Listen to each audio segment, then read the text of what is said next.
पद्मनाभ स्वामी मंदिर के बारे में आपने खूब सुना होगा और ये भी सुना होगा कि ये मंदिर दुनिया के सबसे अमीर मंदिरों में शुमार है। इस मंदिर में 7 तहखाने हैं, जिसमें से 6 तहखानों को खोला जा चुका है और उसमें काफी बहुमूल्य सामान मिला है। अभी इसका 7वां गेट खोला जाना बाकी है और अभी इसे खोले जाने पर रोक है और इसे खोलने से कई चीजें हो सकती हैं।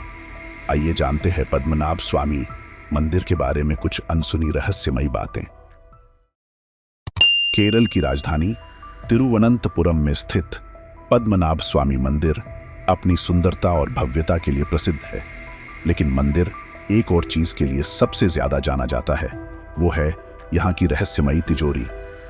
पद्मनाभ स्वामी मंदिर भारत के सबसे अमीर हिंदू मंदिरों में से एक है, जो भगवान विष्णु को समर्पित है। पौराणिक कथाओं के अनुसार मंदिर को एक प्राचीन शाप से दूषित कर दिया गया था। कहा जाता है कि मंदिर का सारा खजाना इन 6 अलग अलग तहखानों में रखा हुआ है। चलिए आपको इस मंदिर के बारे में कुछ दिलचस्प बातें बताते हैं। पद्मनाभ स्वामी मंदिर को सदियों से कई दान दिया जा रहा है, जिस वजह से भी इसे दुनिया के सबसे अमीर मंदिरों में गिना जाता है। हालांकि न केवल धन, बल्कि ये मंदिर अपनी वास्तुकला की वजह से भी काफी खास है।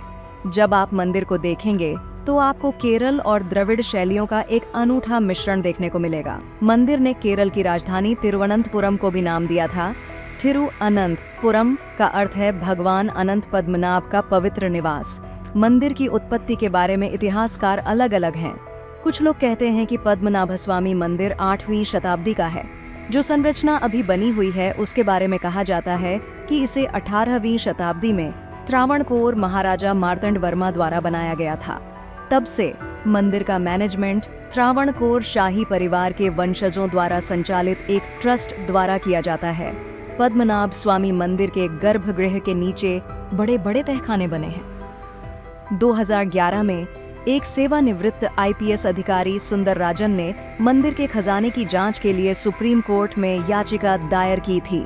इसके लिए सुप्रीम कोर्ट ने खजाने के बारे में पता लगाने के लिए 7 सदस्यीय कमेटी का गठन किया।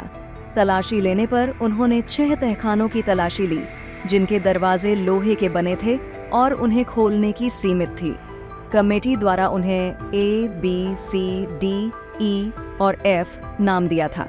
इन कमरों में प्रवेश करना एक चुनौतीपूर्ण प्रक्रिया साबित हुई, लेकिन जब उन्होंने बहुत मेहनत के बाद तिजोरी में खजाने की खोज की, तब उन्हें वहां हीरे और अन्य कीमती रत्नों और पत्थरों के साथ साथ 1 लाख करोड़ रुपए की कीमती धातुओं से बनी मूर्तियां और सिंहासन मिले। तिजोरी B के दरवाजे को नहीं खोला गया। ऐसा माना जाता है कि जो कोई भी उसे खोलने की कोशिश करेगा, उसे कई समस्याओं का सामना करना पड़ेगा। माना जाता है कि सभी तिजोरियों में से चैम्बर B भगवान पद्मनाभ स्वामी से सबसे अधिक जुड़ा हुआ माना जाता है।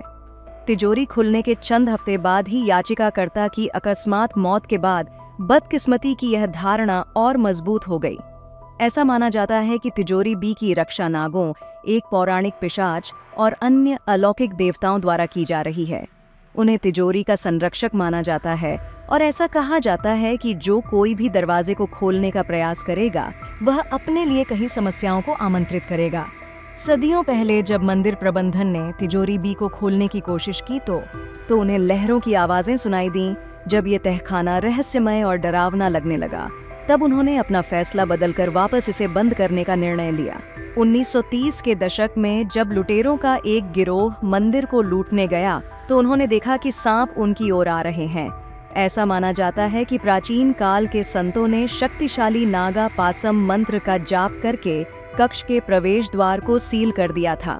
केवल सबसे सटीक समझ वाला पुजारी ही गरुड़ मंत्र का जाप करके इसे खोल सकता है। अब हम कल्पना ही कर सकते हैं कि मंदिर के अंदर क्या हो सकता है। आज की यात्रा का अंत हुआ, पर यह सफर अभी बाकी है। हिंदू पौराणिक कथाओं का खजाना अनंत है और हमारी खोज अभी शुरू हुई है। इस कहानी को सुनने के लिए आपका बहुत बहुत आभार। आपके बिना ये ध्वनियां सिर्फ हवा में गुम हो जाती। हमें आपकी रुचि, आपकी जिज्ञासा और आपका साथ बेहद खास है।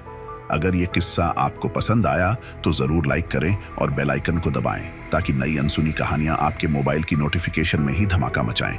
दोस्तों, आप नीचे दिए गए कमेंट बॉक्स में सवाल कर सकते हैं कि अगली कहानी किस विषय पर हो। या आप किस पौराणिक पात्र के बारे में जानना चाहते हैं, हम अवश्य आपकी पसंदीदा कहानी के बारे में वीडियो बनाएंगे।